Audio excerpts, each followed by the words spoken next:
Did you know that most doctors no longer take the Hippocratic Oath when they become doctors? They take an oath, but you know what they left out? First, do no harm. Hey, I'm Dr. Patty Barch. I'm a traditional naturopath, founder and owner of Naturally Unbridled Wellness and naturallyunbridled.com, where we focus on wellness solutions, not disease management. This is Down the Ridge with Dr. Patty. This is not medical advice. It's for entertainment purposes only. Nothing I say is true. Don't listen to me. All right. Yeah, so I thought today I would talk about Hippocrates and maybe one other guy. I'll see how the time goes. And we'll do this again because it's that time of year where the sun is shining in my face. Okay. Yeah, so Hippocrates is known as the father of modern medicine, which is kind of funny because there's nothing modern about Hippocrates at this point. But there were some things that Hippocrates is famous for saying that still hold true today. And as I mentioned earlier, first, do no harm was like the foundation of medical care, according to Hippocrates, which was, whatever you do, don't make it worse. And I want to say it was during all the COVID stuff that is when I first learned that doctors were no longer taking the Hippocratic Oath. I forget the name for the new oath that they take, and there are some that still take it. But the new oath excludes the phrase, first do no harm. And that's really because, pharmaceuticals come with a lot of issues, and that's what doctors are taught to do these days. Very few doctors even know how to eat. I obviously don't partake in the medical system very often, but I came to a point where I wanted to have a bunch of blood labs done, and at the time we had insurance through my husband's job. And so I went in, and the doctor knows who I am because she's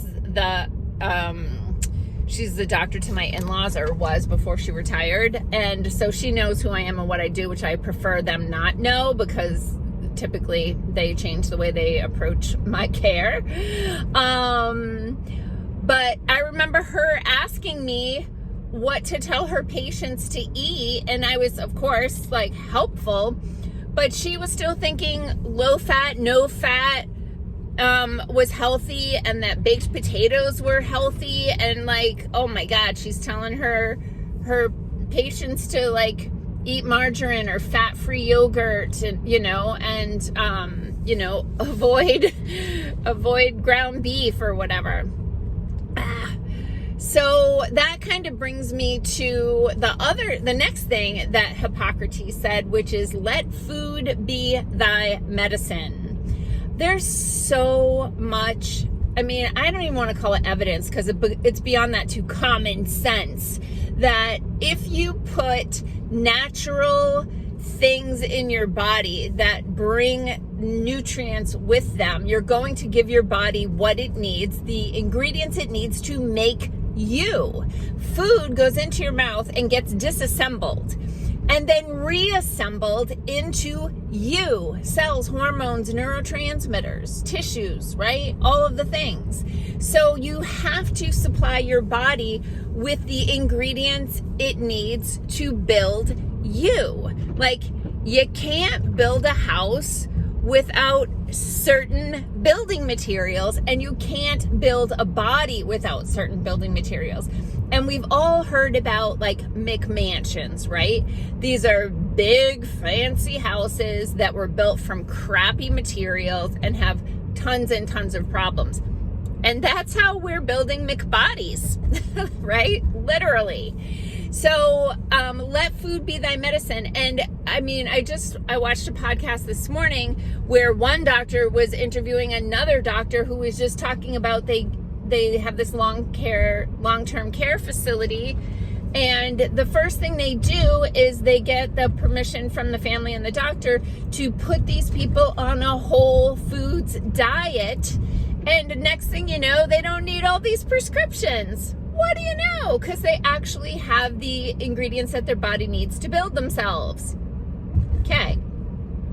Also, they work to take people off the drugs that are causing problems. Like there are multiple drugs that cause dementia and insomnia and constipation. And of course, there's no studies that will show, like, in any number of patients who receive the 6, 7, 12, 20 different drugs in combination that you might be on, to show, like, what do those metabolites do when they're together in your bloodstream or in your kidneys or in your liver or in your brain. Like, those studies don't exist, so you have to be super careful with that stuff.